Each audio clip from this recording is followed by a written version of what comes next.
Obviously, it's a somber time for him, for our family, and frankly, for our country, based on all of the nonsense that we saw.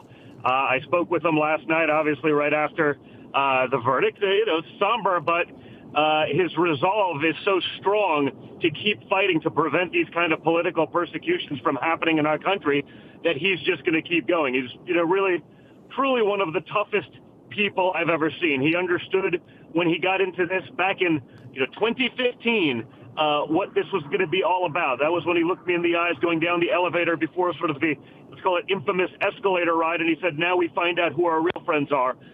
Because he understood what would happen. He understood what would happen in 2020 when he decided to run again and after 2020. And I think everything that we've seen, all of the nonsense, all of the just miscarriages of justice to get to this point, I think it's only awakened the American people to how broken our system and how rigged our system has become. So his resolve is only increasing, which is amazing to see. And I don't think there's many people that could handle the kind of pressure that he's going through right now, and he's doing it great.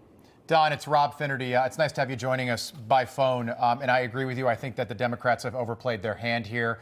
I think that, to your point, they have awoken the sleeping giant, and that is the American people. I'm wondering what you think this means for any Republican candidate that comes along that dares to challenge the establishment, who dares to challenge an incumbent Democrat.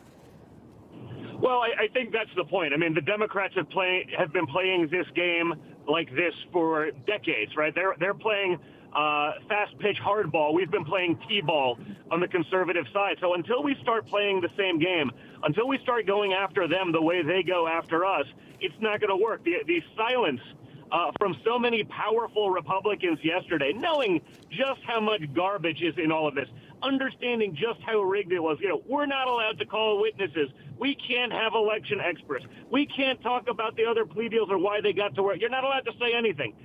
The jury's not allowed to read the rules or the notes.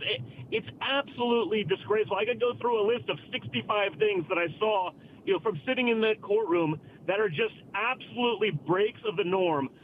Changing the statute of limitations, in all of these cases, by the way, not just limited to this.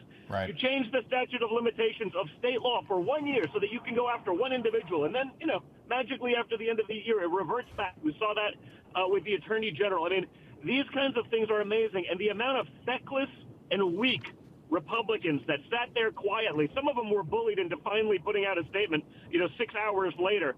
But it's absolutely disgusting, and it shows that we need fewer establishment Republicans. Frankly, we need no establishment Republicans, and we need all true America First candidates, people who are actually willing to fight, like my father is willing to fight, for the things that this country stands for our freedoms, for our Constitution, for our future. Because right now, that future is very bleak. If this is allowed to happen in America in 2024, we have some pretty big problems. This is America. This is not Zimbabwe.